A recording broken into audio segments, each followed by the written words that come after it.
Carolina. This is the fifth episode of the Palmetto Politics page, and I'm Shannon Grady, and this gentleman over here is John Cummings. Good morning.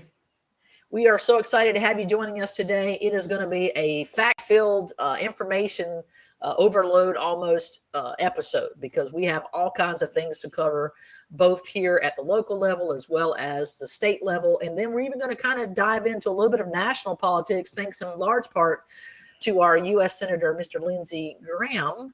We'll talk about that a little bit later. But before we do that, last time we actually did delve into a little bit about the hate crime bill that was being presented here. Actually was sent as a recommendation from the Myrtle Beach City Council to our state legislatures. And John and I discussed what had happened to the similar legislation in New York. And so, of course, they're going to continue to push forward for this. And I believe, John, you were asked to go tomorrow to Columbia to kind of speak out on this behalf. So tell us a little bit about that. Yeah, this particular piece of legislation, which was co-sponsored by many of our local representatives here in Horry, it's going to go up for the subcommittee tomorrow for discussion. And it's not as drastic as the one that was struck down in New York. The one in New York, the term they used was a hateful conduct law, which, I mean, that kind of tips their hand right away. Hateful conduct is even more arbitrary than just hate. So, conduct is a whole nother issue. And they were really focusing on the internet, social media, things like that. And they wanted to police speech on the internet and allow that to be used in court to establish whether or not what you did was a hate crime or not. So that's pretty far down the road there. That's not where this bill is.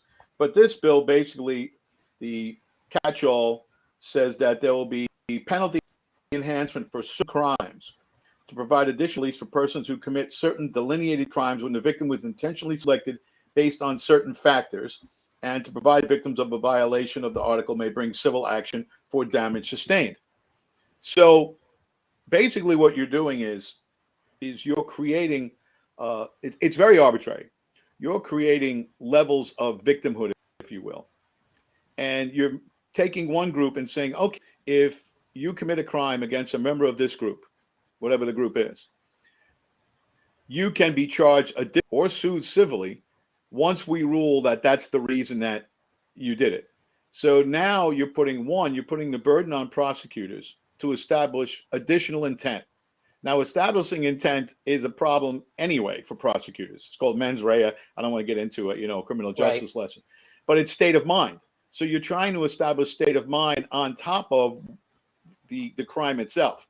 That's one problem. The other problem is you're putting one group ahead of another. The best example that I can give you a couple, but the best example was a few years back. There was a tragic incident in Atlanta where a gentleman went into a quote unquote beauty parlor, / massage parlor, and shot and killed 8 people. He shot and killed 8 people. 6 of the victims were Asian. And they tried to assign this as a hate crime.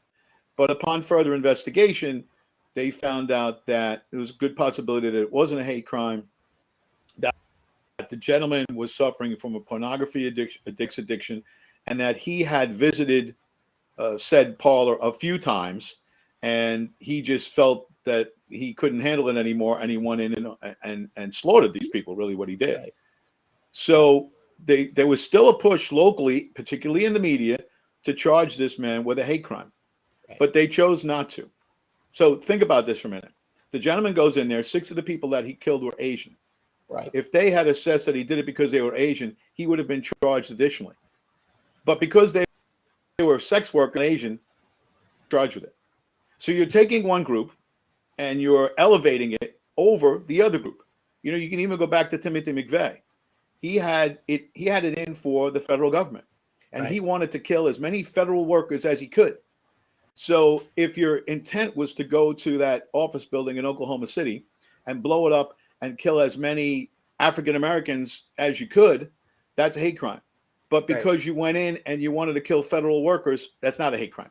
Well, it's a clear violation of the 14th Amendment. We have laws like this in 40 out of 50 states. And I think the reason that they exist is simply because nobody has the political chops to stand up and say, hey, you know what? This is unconstitutional simply because of political expediency. It makes you look like a good guy. Hey, I'm not a racist. I'm not a homophobe. I'm not a transphobe. Nobody's saying any of that. But these laws are just unnecessary. Like we talked about last week, you could charge with conspiracy if it's organized and across state lines, and you use the internet. You can even add RICO charges. But to assess somebody a penalty, try to prove intent so you can be sued civilly, I just think, one, it's a waste of the legislature's time. Two, it's a waste of the court's time. It puts additional burden on the prosecution to try to prove intent. And ultimately, what are you really doing? You're not changing the playing field whatsoever, because it doesn't prevent crime. Yeah, let me ask you a question. So when you commit a murder, are judges limited on what they can sentence you to? Is it like, well, I'm sorry, you murder somebody, you automatically get 15 years, and that is the only option I have? It depends on the state, obviously, but it depends on what the level is. You know, I know New York. I'm not as familiar with the criminal procedure law here, murder one, murder two, you know, then you get into the various manslaughters, et cetera. But really what it does is it takes the judging out of the judge's hands. If you know the intent was particularly racial or whatever, well, look, then you throw the book at the person. If you charge them 25 to life, well, you make sure they get 25 to life, that they get the maximum. That's up to the judge when it comes to sentencing. And that's the way it should be. To add these additional things and have somebody civilly because they appeared to intend that they wanted to assault somebody racially or ethnically or because of their sexual preference, I think the ultimate intent is to politically pat yourself on the back. It's not a deterrent. It is not a deterrent. In fact, since hate crimes legislation have been enacted around the country over the last 20 years, hate crimes have gone up. Shocking. You know, something else I'd like to point out is that you don't need a hate crime bill to be able to sue someone civilly if you feel that you are justified in doing so. Those of us who are, you know, of a certain age will all remember the famous O.J. Simpson case, in which he was found not guilty in the criminal case, but then he was found guilty in a civil case. So you don't have any limitations on that that I know of that prohibits you from being able to do that if there's evidence to produce a result. Yeah, it's a wrongful death suit, right? Yeah, exactly. I don't know that this is needed, but and then one more thing, Shannon, is you have inconsistent enforcement. Now, if you look around the country where you have these George Soros-backed district attorneys basically pick and choose what crimes they're going to enforce and which ones they aren't. Well, is there a particular victim group that they're going to favor over another? And is there a particular group that they're going to look at as possibly committing the crime that they're going to zero in on over another? I mean, you're just creating the Pandora's box that you're opening can't be closed. Right. And very often what it does is within those groups, and there are hate groups, don't get me wrong, there are hate groups. What you do is you create a martyr for the cause. And you basically reinforce their belief that there is inconsistencies in the system. And that's why they're radical groups anyway. So what it does is, I think, the opposite of the intent. I mean, you know, the road to hell is paved with good intentions, right? And that's exactly where you're going with this. And like I said, 48 states out of 50 have them.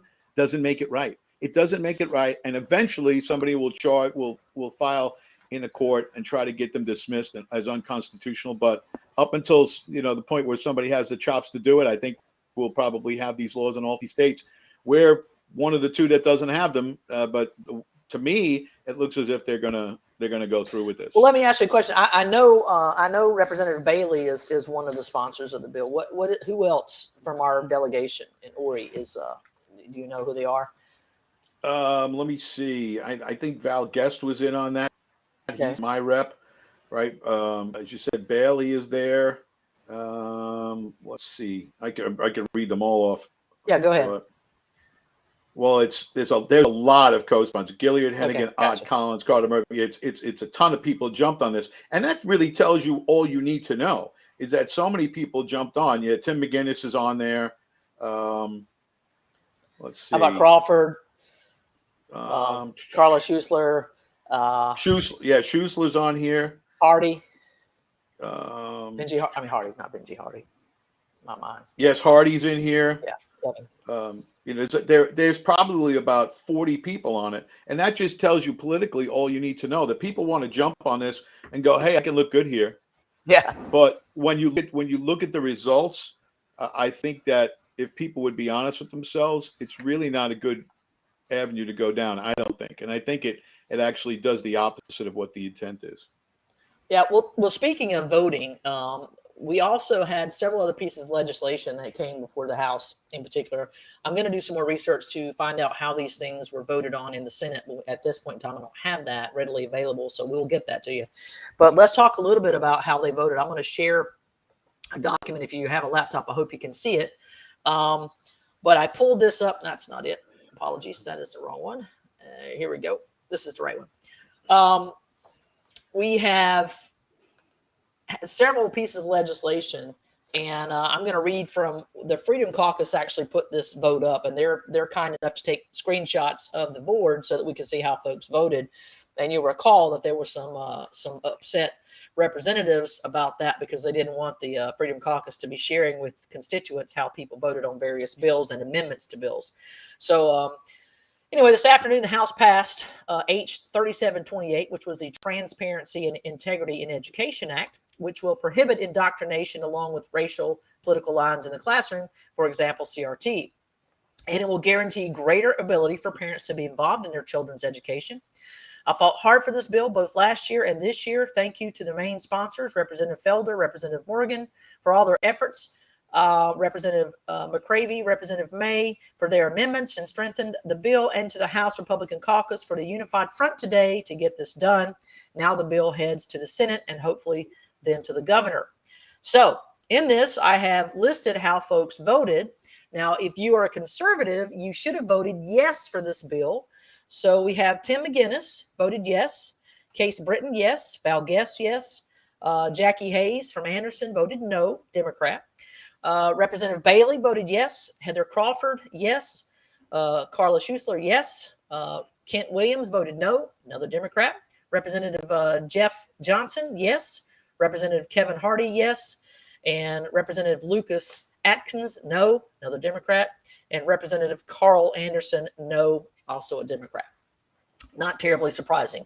Then we go on to H 3774. This was an amendment. Was it to table the vote or to kill the amendment to remove the fatal fetal anomaly and other exceptions? This was on the right to life bill that they were trying to stop basically abortion. Those that were in red voted to remove the exceptions. Those in green voted to keep them. So yes, wanted to allow exceptions or allowances for abortion. And those who voted no wanted to save all preborn children. So again, conservatives would have voted yes. And, conservative vote should have been no. So here are the votes that we have. Representative McGinnis voted yes, which is against conservative votes. Britton, yes. Atkinson, yes. Bailey, yes. Hayes voted yes. Johnson, yes. Hardy, yes. Schuessler, yes. Val Guest, yes. The only no vote was Representative Anderson. He voted no. And then Representative Crawford and Representative Williams both voted present. Now, I want to point out something on that particular vote. They were both present in the room. Anytime you see a present vote, it just means that they abstain from voting yes or no. And in my opinion, that is a coward's stance. I didn't send anybody to Columbia to be afraid to vote on behalf of my feelings and beliefs. So again, the conservative vote would have been no, and absolutely none of our delegation who are Republicans voted no. And I almost have to ask if Mr. Anderson didn't make a mistake when he voted no because he's a Democrat. But then we go and see the next amendment to the same bill, still dealing with life, was H 3774, Amendment 9. And this was a vote to table or kill an amendment to increase the penalty for a physician performing an abortion to 10 years and or $10,000 fine, which would be in line with the fentanyl law that they also are pushing. This is much more in keeping with other states that have banned abortion. And because this failed, South Carolina will now have some of the weakest penalties for abortionists. Again, conservatives should have voted no. So how did they vote? Representative McGinnis voted yes. Representative Britton voted yes. Representative Atkins, yes. Anderson, yes. Bailey, yes. Hardy, yes. Guest, yes. Johnson, yes. Crawford, yes. Williams, yes. And Carla Schuessler voted yes. Representative Hayes, again, took the coward route and voted present. So once again, we see conservatives not voting for conservative values, but voting for liberal positions. Okay, then we have House 3774, Amendment 11. This was introduced by Representative Long.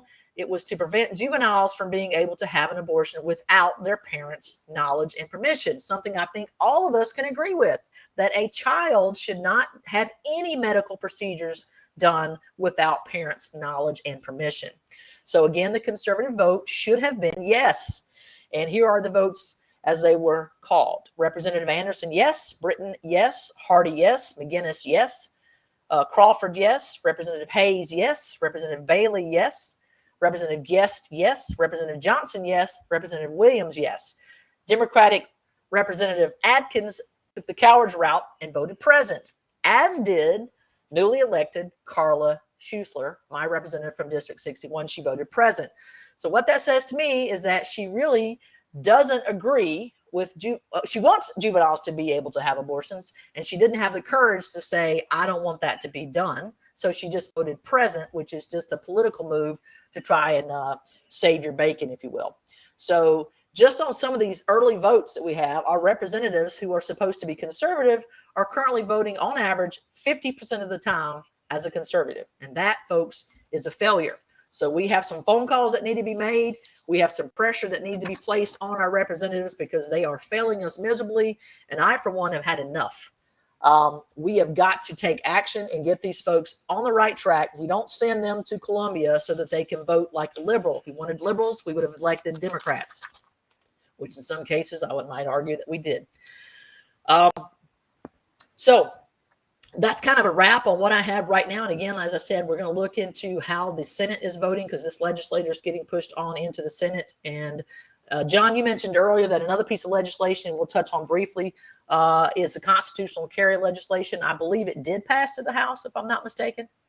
Yeah, I think went through the House and it still has to go to the Senate as well. And as with many of these bills that you just talked about, a lot of that is still in the committee process. So they're voting for amendments before they put the bill on the floor for a full vote in front of the House and then in front of the Senate. So these are particular parts of legislation that they're voting yes or no that can be added Correct. Or not. The one that is most disconcerting is Carla Schuessler's vote when it comes to minors. I would think that the overwhelming majority of people in the country would think that allowing a child to have any medical procedure without their parents' permission would be a no. So unless she can explain why she voted present, I simply do not understand that one at any level. I would think whether you're a parent or not, that is, it's just inexcusable. You can't be having a medical procedure. I mean, you can't even get a tattoo if you're under 18. Correct. So why are you allowing children at the behest probably of a guidance counselor or a friend or a friend's parent or whoever to allow someone to have a major medical procedure, and that is a major medical procedure on a minor, is just, I don't understand that one at all. I take it one step further. What if this child has actually been the victim of some kind of trafficking incident or a rape, and the adult culprit is the one that pushes them to have this abortion, and the parents are completely unaware? You are covering up crimes, and I have major issues with that. So I am vehemently disappointed with Representative Schuessler's vote of present. There's no excuse for that. So I would encourage everyone who sees this, please, if you're in Horry County, you need to contact Representative Schuessler and say, what were you thinking? Explain this because to me it's inexplicable, but I would love to hear her defense of taking that vote. But we got lots of other things to cover, so I want to move on a little bit. One of the things that I discovered over at Moms for Liberty, we've got the chapter here in Horry. Mr. David Warner is doing a great job of kind of keeping parents abreast of what's going on in our schools. And one of the things he uncovered in some of our high school libraries was a book that Kingdom of Ash, and he included in this a link to various passages in the book, and I weighed heavily whether or not to include some of those passages in this podcast, and decided against it because it was so graphic. I, when I was younger, they used to call things like, magazines that had women that were in their underwear or whatever, and they were posed in various positions that were suggestive. That was called soft porn. This is well beyond soft porn. It is extremely graphic. It's not something it makes 50 Shades of Grey look like soft porn. So it was completely inappropriate for any minors to be reading that. Should not be in a high school library. However, these kinds of books are going to become more and more prevalent, thanks in part to the latest election of the American Librarians president. John and I talked about it briefly. So folks, real quick, take a look at this. Check your kids' library, and if you see this book, Kingdom of Ash, you need to tell the administrators there this book should be removed. It is terrible. It is not appropriate. It is not age appropriate.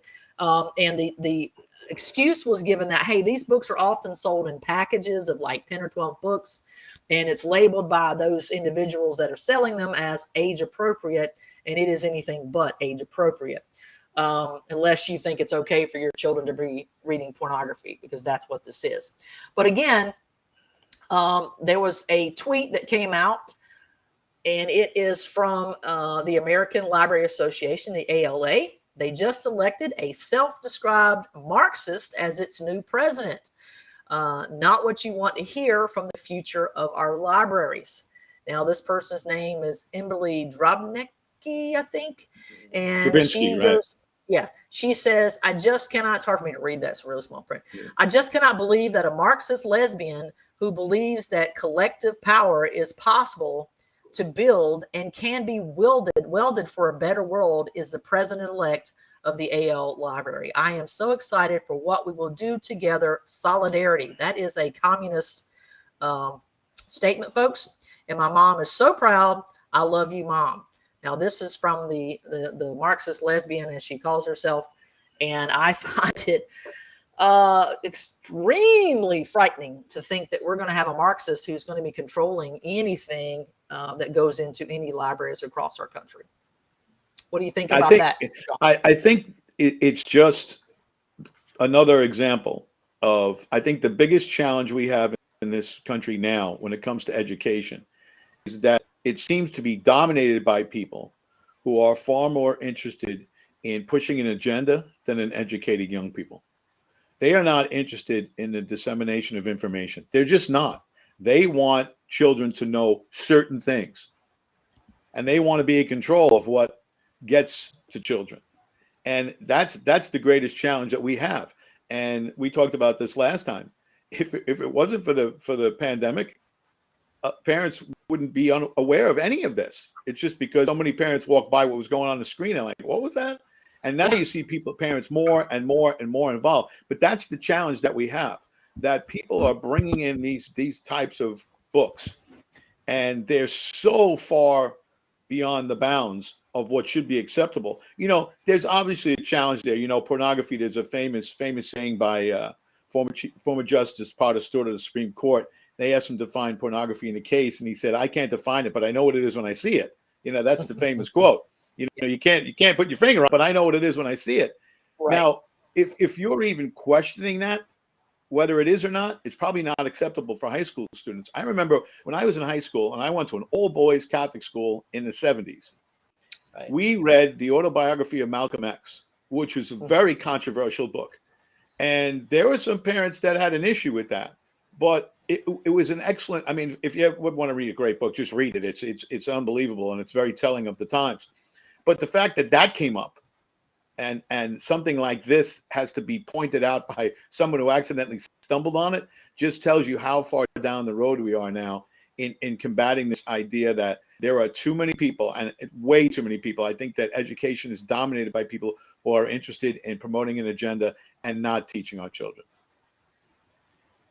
Yeah, I absolutely agree with you. And I want to jump back real quickly because there was one piece of legislation that I didn't talk about, and I definitely wanted to address this because it kind of plays into what we're talking about, where we are being attacked by Marxist ideologies from the left, from the right. It is pretty unbelievable how substantial the onslaught of this type of material is in our nation. In South Carolina, even though we claim ourselves as a red state, I would argue purple, is no exception to this. So there are some things being done. I'm glad to see Florida has put forward some of the strongest laws, if you will, to prevent ESG from becoming embedded in their systems. Now, for those of you that are not familiar with what is ESG, you're going to hear a lot about that in the coming weeks because it is something that is being debated right now in Colombia. ESG is just something that it stands for environmental, social, and governance.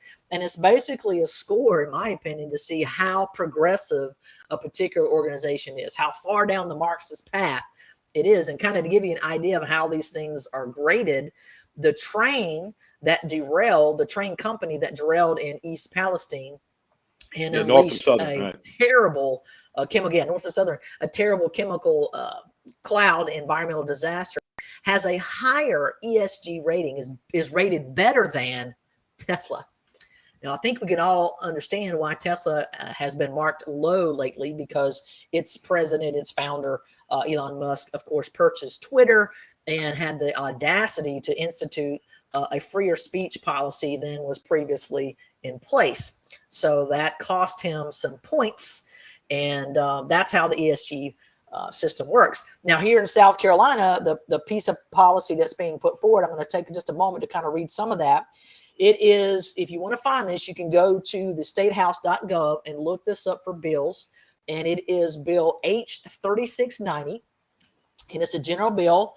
And it is designed to try and, if you will, save our 401ks from being handled by these ESG progressive Marxists. And so essentially the bill, it says to amend the South Carolina Code of Laws, so to enact the ESG Pension Protection Act by amending Section 916 relating to retirement system funds definition, so as to add a definition of pecuniary factor, which means essentially, not to bore you with legal jargon, basically what they're going to do is they're going to say you can't base your decision on how you invest the funds of these pensioners off of some ESG score, which is very arbitrary. You must look at the financial fiduciary obligations you hold and say, okay, they may not have the ESG score that I would want them to have, but they are the most profitable. So they're going to benefit my customers much more than a company that has a higher ESG score. So I think it needs to go one step further. We need to have some protections in there so that if they do, in fact, use an ESG score, that the folks that are collecting can sue and say, listen, you cost me money because you chose a higher ESG score over, say, a higher credit score. This company was much more beneficial and more likely to have a profit earned and had a lower ESG score than this company over here that's a solar panel company that's going woke and going broke. So I think that's something that needs to be included so that we have some leverage in dealing with these companies and these individuals that want to press the button towards Marxism and get us there all the faster. So if you want to know where ESG comes from, it is literally from China. I think I can't even remember exactly. I saw this. It may even be a movie. There was a score that would kind of, more or less theoretically float above you. And if you went around and it's sort of like if you're an Uber driver or you're a DoorDash person, whatever, and they can rank you in terms of how well you did. That's kind of social credit score. Social credit score. That's exactly what China has implemented. And so if somebody doesn't like you or you do something, they can lower your score. I don't want that kind of a system. That is not the America that I want to live in, because that's communist. That we might as well just change our name from America to CCP. And so that's why it's so important that we be very aware of these types of legislations and give it the support that it needs. We absolutely need to put in place protections, because I was listening to Glenn Beck yesterday and doing a long drive, and he was talking about there are multiple states that have these types of legislation bills before their various legislatures. So We may not be able to stop it at the quote unquote federal level because of who we currently have in charge, a bunch of Marxists, but we can certainly fight it from the state levels and say, you know what? No, we're not going to allow this nonsense in our states. So what Yeah, have I you would been think hearing that. about Yeah, this? I think the best way to look at this is, we all watch TV and we see commercials about these investment agencies and, your portfolio and who's going to take care of you best and everything. If you're going to invest your money as an individual, the person that you're probably going to use to do that is going to be the person that's most effective and get you the biggest yield as you head into your retirement years. Right. Well, just because you're not an individual and you're part of a pension system because you work for the state, why shouldn't you have the same ability? Right. Why are you throwing in with someone who's just going to invest your money, not because it has the biggest yield, so your retirement funds are solid, but because of some woke ideology that says they have to spread the money out over companies that are going to fail because of their political views. It's that simple. It's that straightforward. Because you're part of a pension system, you don't have an individual say. So they're going to do what they want with your money. Well, this puts very strict parameters on that. The other thing that will probably come into focus too, moving down the line, is that something that we probably should look at is they should have similar bills when it comes to divesting from China. Yes. You shouldn't be investing any state pension funds in China. And that's Correct. where a lot of these pension funds have really destroyed this country because they've invested that money heavily in China, and Chinese companies and all the manufacturing jobs that went overseas to China. We basically, our money, our pension money, our hard-earned money went to support and build the Chinese military. So that should be What next. amazes me, John, is that it seems like that kind of opens the gate. It seems like a lot of our hard-earned money is going everywhere but here to the American people. Kind of using that as a segue, did you see this weekend that President Biden made his way to East Palestine to check in on the poor folks there who have been poisoned by this chemical gas cloud, if you will? Did you see that? I think he went the wrong way. I think he headed in the Oh, wrong that's direction. right. It wasn't East Palestine. Oh, no, no, no. On the United States President Day, the day that we celebrate U.S. presidents, our president, Joseph Biden, was in Kiev, Ukraine. Not only was he in Ukraine, but he was there just basically, checkbook in hand, how much you need. We're going to be here for the long haul. We don't know how long it's going to take, but we're going to be with you for as long as it takes. Now, I've heard multiple estimations that our Social Security is going to become insolvent somewhere between 2033 and 2035. Folks, we're talking about 10 or, a few more years. That doesn't make me happy to hear that we have billions of dollars to give to the Ukrainian people to maintain their pension program, but we can't do that for our own. Now, let me put this out here. I am no fan of Putin. That man is evil, evil, evil, evil. And what he's done in terms of invading Ukraine, I could not be more disgusted by. And I absolutely think it's atrocious. They have every right to fight, but we also have to understand our limitations. Now, one of the things that Biden said while he was there, and I just, I don't even understand it, was he basically drew another line. Democrats love, our Democratic presidents love to draw lines in the sand, but then, if they hold to their past examples, they don't really bear that out. Biden and this is a line in the sand, and then they cross it. Well, okay, I'm gonna draw another line. But he said China will not be allowed to send ammunition to Russia. And it made me pause because I'm thinking to myself, wait a minute. Are we not sending ammunition to Ukraine? We're sending ammunition to Ukraine. We're sending missiles. Now we're sending tanks. Now, remember when he said we weren't going to send missiles, we weren't going to send tanks, and we did all of that. And now the reason I bring this up is because our very own South Carolina Senator, Lindsey Graham, is about us. I mean, if he gets any more hawkish, I don't even know. He is absolutely adamant that not only do we send the tanks, he now wants us to send fighter jets. So what say you, John? What do you think about this? I think one of the more amazing things is that President Trump said this from the beginning, that the one thing that we have to avoid is coupling Russia with China, because that really is the end game. Because and that really spells our end as the dominant player on the world stage. As of the start of this entire incident episode in the Ukraine, China has invested money with Russia simply by buying more oil from them. They buy a lot more oil from them than they used to. Yep. So that's the one thing that President Trump said we had to avoid at all costs was you cannot allow Russia to couple with China. That was one of the brilliant things that President Nixon realized was that was what you needed, a way to divide them. So what he did was he visited Russia, he visited China, and then he ended up playing them against each other. No matter what you think about Nixon, that was a brilliant thing to do. Yep. And it seems to have up until now. And basically what President Biden has done is he's driven the Chinese and the Russian together. He's driven them right together. So it's basically going to end up as them against NATO. And NATO, for my money, is us. Yes. It's us. Yeah, There's absolutely. Great Britain's military is done. Germany's military is done. France's military is done. They don't even spend money on it. Our military budget, our military budget is astronomical, but the Pentagon can't account for $1 trillion. And then, of course, the other side to this is that all that's going to happen, and you saw this, the rebuild of Ukraine. We're going to spend $100 billion on this.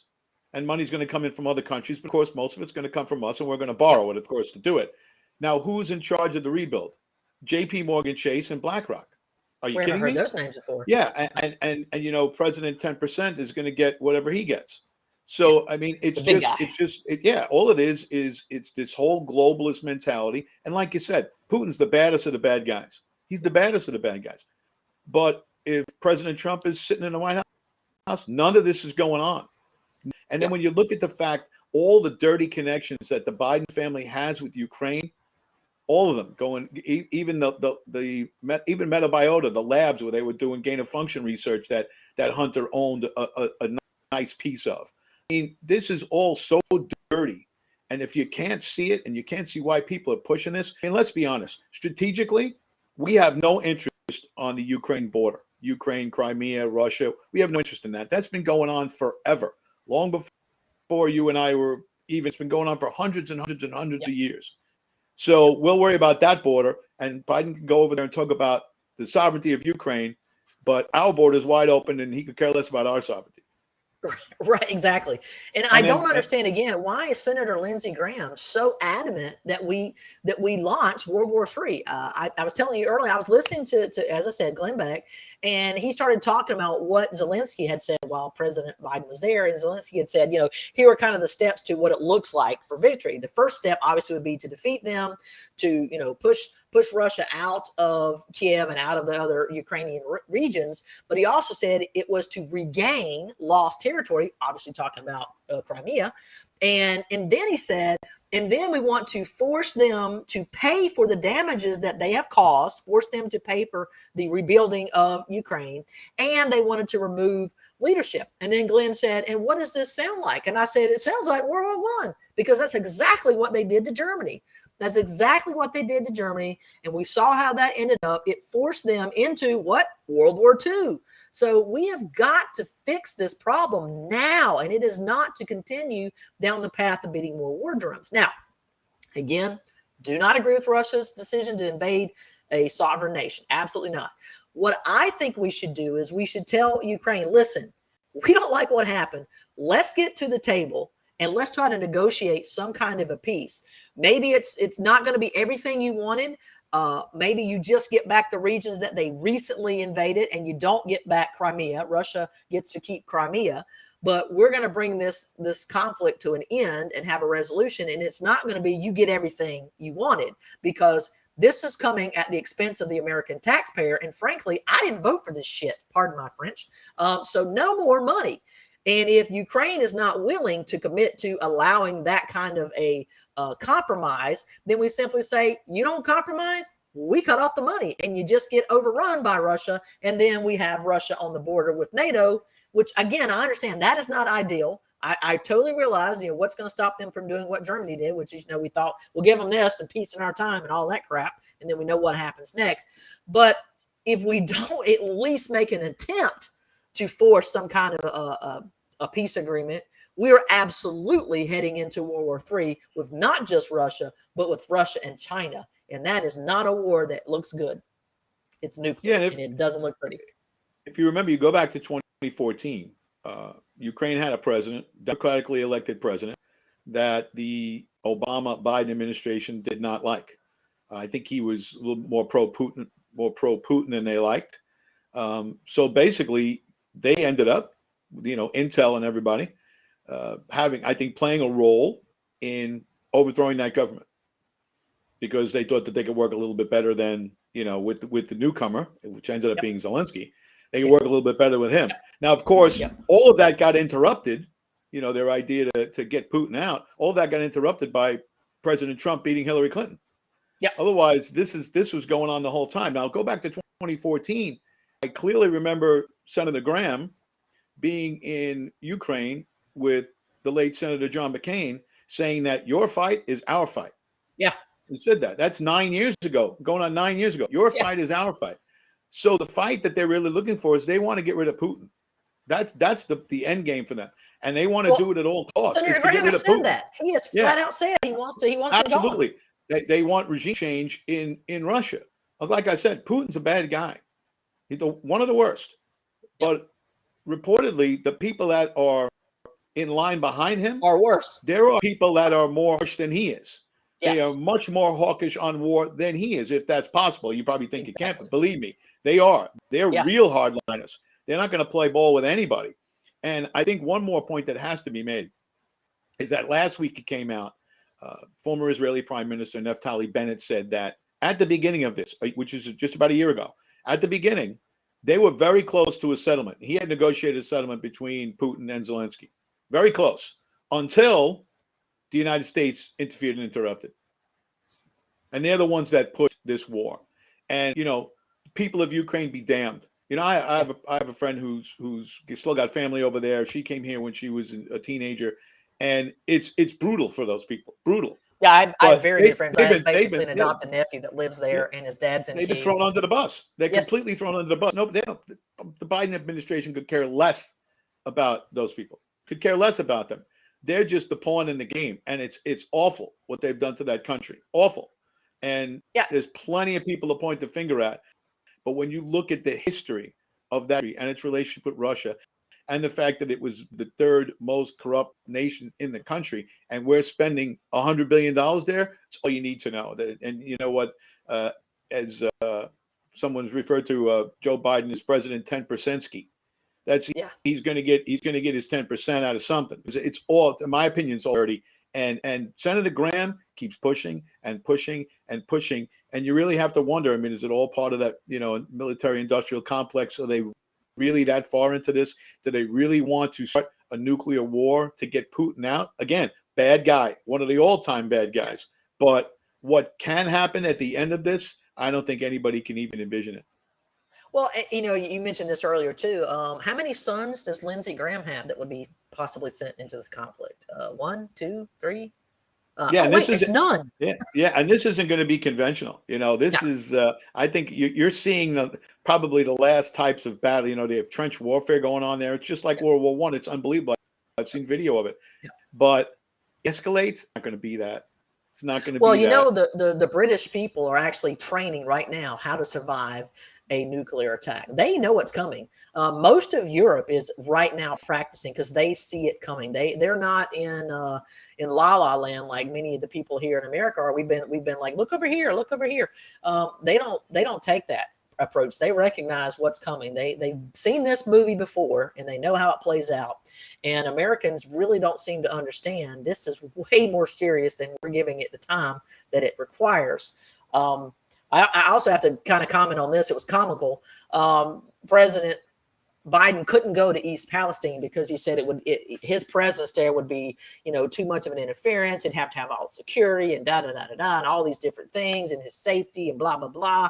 But he can go to a war-torn country, and then he comes out and they have sirens. Air raid sirens. Air raid sirens. And I laughed. I said, oh, come on. If that was a legitimate air raid siren, you would see that man. He'd probably crap his pants.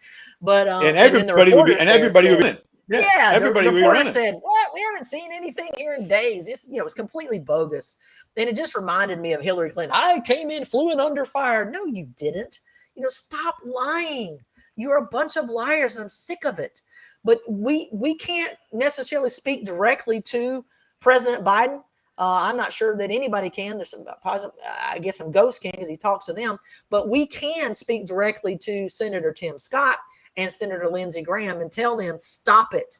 Stop pushing for World War III. We do not want to send our fighters over there. We are absolutely not going to send our men and women. And how about you stop sending our money over there? We do not have an infinite money source. And just talking about China and Russia, right, coming together, I believe just 2 or 3 years ago, the money that was being used to purchase the oil that you're talking about from China purchasing Russian oil was predominantly the American dollar. Well, guess what? It is very aggressively switching to the Chinese currency. Once that happens, once the American dollar is no longer the currency, the basket that holds us all together, folks, I'm just going to put it to you literally, we are screwed.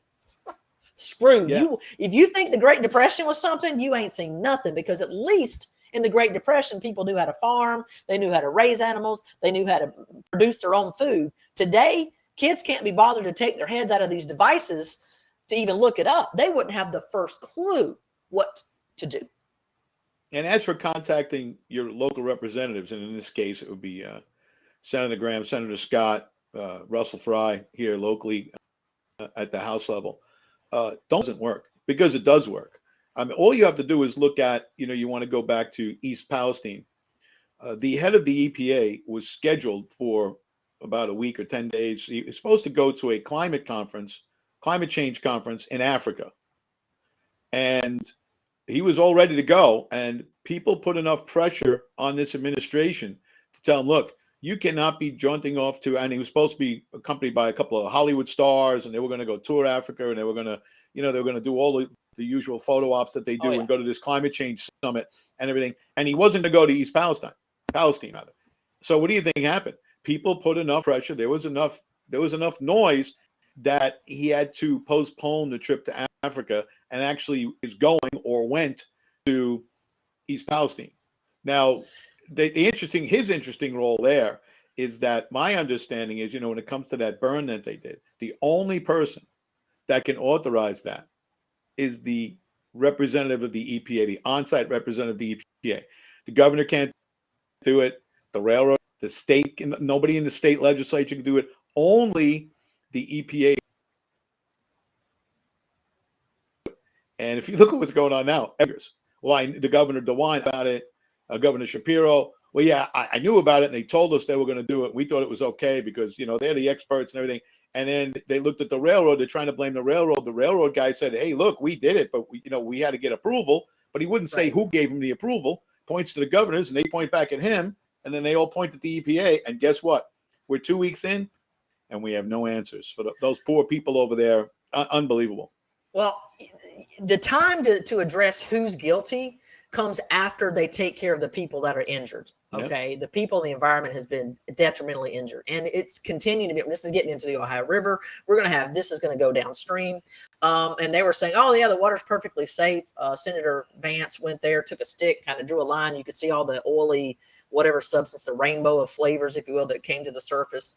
The other thing I found interesting about this, and folks, I know this is not Palmetto State related, but it does play a part in how our state is getting addressed, because we're a red state like Ohio. They are allowing the trained people to hire who they want to come and do the inspection for the air and water safety.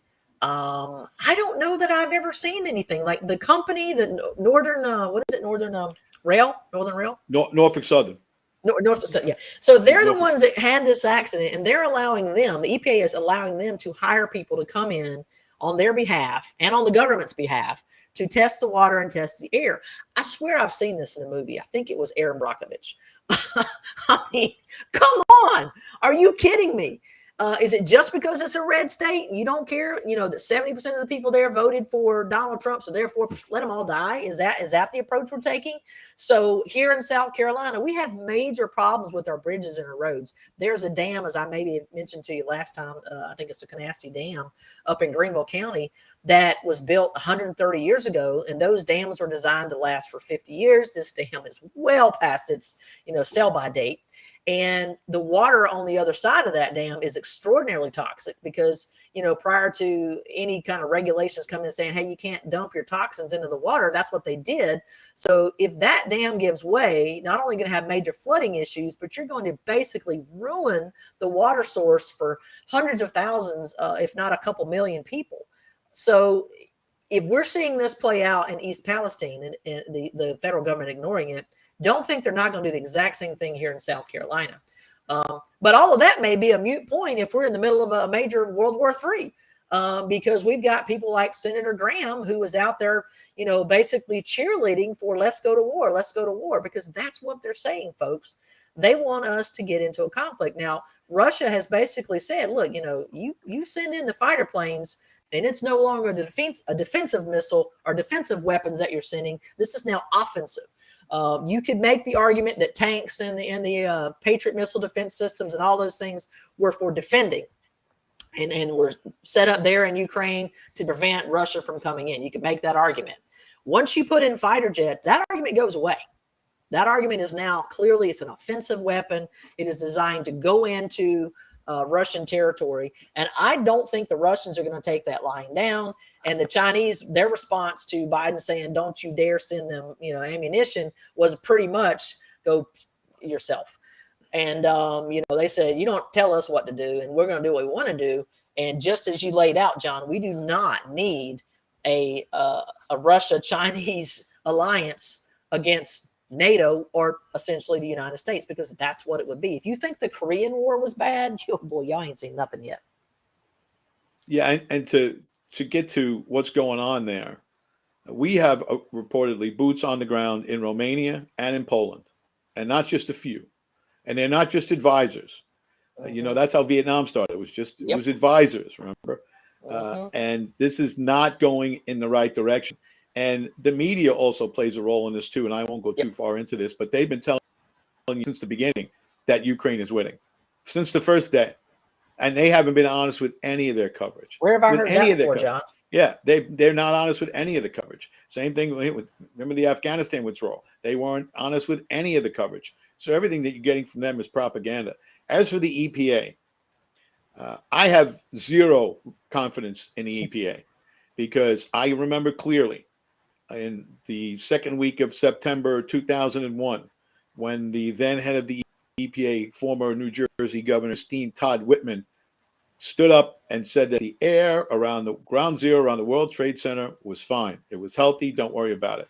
I had, no joke, but not to make this about me, I had literally dozens of friends who I worked with in law enforcement and firemen as well that I grew up with, who died from cancer-related toxins from that pile, from working on that pile. I had friends who were down there for months going through debris and bagging body parts and breathing in those chemicals, and they were dead within 5 years.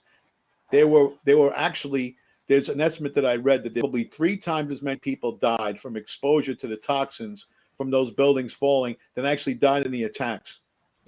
So for the EPA to come out and say anything, take it for what it's worth. It's worth nothing. It's worth absolutely nothing. Just another government agency that's there to make people feel good and doesn't do much of anything other than look for what my friend used to call, I'll clean it up, looks for the fly poop in the pepper. I mean, that's what they're looking for. They'll go bother somebody who's saving some groundwater on his land because you're not allowed to flow, but they'll miss all of this stuff and they won't do what they're supposed to do. Yeah, it's I don't know, it's frustrating, and as an American citizen, you just think, what can you do? But again, you're absolutely right, folks. Phone calls, emails, letters, those things do work when they are done in sufficient number. Phone calls especially, and letters. Emails less so, because they actually go to, the congressman or the senator's staff, and they review it and kind of put it in a little, oh yeah, okay, whatever. But you make phone calls, you start blowing up the phone line of Senator Graham's office saying that, enough of this. No more money. I didn't vote for this. I do not support this. Stop it now. And maybe even it takes us protesting. Maybe we get some folks together and we go protest outside of his office in Columbia and say, no more war. We do not want to send money to Ukraine if it means extending this war and then bringing us into it.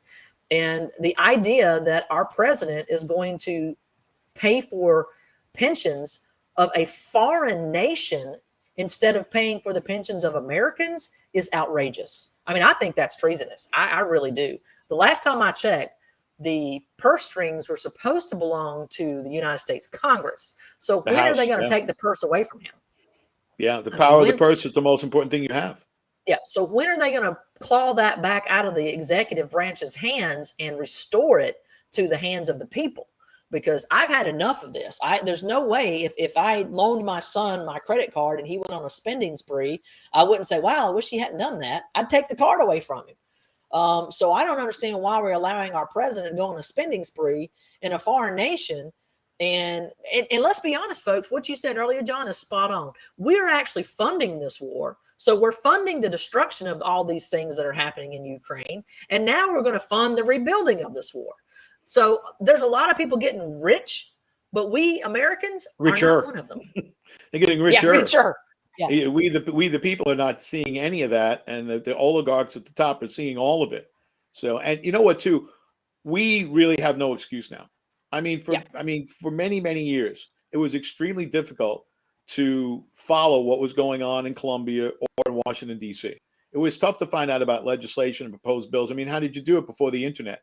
Now you could just go on the internet and take a look. My only pet peeve about the one in the South Carolina State House, the website they have, is that you have to register. You should not have to register. You should not have to have an account. Look, we pay for that. So you should be able to freely go in there and track any bill at any time that you want, because that's the way it is. I mean, the federal government's like that. You go on house.gov, senate.gov, and look at anything you want. You shouldn't have to get an account. But now there's no excuse not to stay engaged. Like I said, for years and years, it was difficult to find out what's going on. Not now. So if we have all that information at our fingertips, there's no reason we shouldn't use it and stay on top of our local representation as hard as we can. Yeah. And speaking of that, as I mentioned before, Carlos Schuessler is my representative for 61. And I had sent her a friend request on Facebook because I wanted to kind of keep abreast of what was going on. So she sent me this back as a reply instead of just allowing me to be a friend, so that I could communicate with her on social media. She said, "Good morning, Shannon. I hope you're doing well. I saw you sent me a friend request on Facebook, and I wanted to check with you that you didn't send that in error." Okay. It'd be great to talk and clear some things up. If you're interested, just let me know. Take care, Carla. You're my representative. You don't get to tell me, look, we can't communicate on social media until we clear some things up, because you've had some disagreements with things I've said and done, and I don't want to have that kind of. That's not how it works, Carla. You don't get to work with the people in the district you like and ignore the people in the district you don't like. You don't get to work with the people who pat you on the back and say, "Atta girl," and then not work with the people who say, "Wait a minute, that's a problem." That's not how it works. Representative government means you represent everybody in your district, the people who like you and the people who disagree with you. That's how it works. And it's very frustrating to me that you even would bother to send me back such a ridiculous message. So, you know what I think? I think maybe we have her on the show at some point in time, and she can explain her votes. She can explain her history as a Democrat here in Horry County. I'd be happy to hear her lay that all out and tell me when it was she had the epiphany and said, "Oh, you know what? I know I supported Hillary Clinton, but now I'm actually a Republican. Who knew? I didn't know that. I hated Donald Trump in 2016, but now he's okay." Do you think that's the case? Because I don't. And I think one of the most important things that we need to look at too is that we need to be proactive. I mean, everything that we're looking at, especially domestically, we're looking at and we're saying, "Oh, we need to do this." Well, we always wait for something to happen really, really bad, some catastrophe, and all the politicians run out and go, "Oh, you know what? We need to do something about that." Well, guess what? That's what you're supposed to be doing. You're supposed to be ahead of the curve. You're not supposed to be following the crowd. So if we can do one thing that we can all agree on, is that we all need to hold our representatives accountable when it comes to being proactive. Get out there, start looking at things, start looking at infrastructure. There's $1 trillion, $1.5 trillion in infrastructure. And we all know how the roads are around here, and the bridges and the overpasses and things like that. We need to get out and look at that stuff before something happens. Yes. We need to be proactive. We can no longer be, a group of representatives who constantly react rather than be proactive.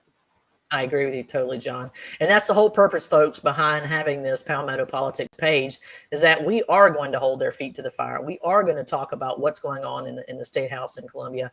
And next episode on Thursday, we're going to go down through some of these other counties with other representatives and do the same thing we did with our Horry County delegation. We're going to share with you their scores from CPAC. So you know, if you're in York County, if you're in Greenville County, Anderson County, Georgetown, wherever you're located in South Carolina, we will cover all of the legislators in the state of South Carolina that are on the CPAC scoring. Now, some folks that are new won't be there, but we're going to let you have that information so that you know exactly who you elected and whether or not you should re-elect them. That's all I got for today. John, you got something else you want to add? Yeah, I said at least that's what we think we're going to talk about Thursday, because this news cycle is so crazy. Who knows what's going to happen between now and Thursday? You're absolutely right. We might be talking about World War III. Absolutely. Well, folks, we thank you so much, and we hope you'll share and like our page. You can subscribe to us on YouTube. You can also subscribe to our page or follow us on Facebook as well as Twitter. Please let folks know that there is a source for local politics and statewide politics right here at the Palmetto Politics page. I'm Shannon Grady, and that is John Cummings. Thanks so much for watching. Have a great Tuesday. Oh, look, by the way, tonight, if you're in Horry County, tonight we're going to have some of the members of the Freedom Caucus group coming down. I believe it starts at 5:30. John, do you remember the location of where it's going to be meeting tonight? I do not. American Conservative Voices. I'll find it. I'll post it on our barbecue place, right? It's a barbecue place. The Palmetto Politics page, so you can come out and get a chance to meet some of the Freedom Caucus members. Unfortunately, we don't have anybody in our Horry delegation that is a member of Freedom Caucus, but come out tonight. I think it's $10 for the buffet, something like that. Not very much.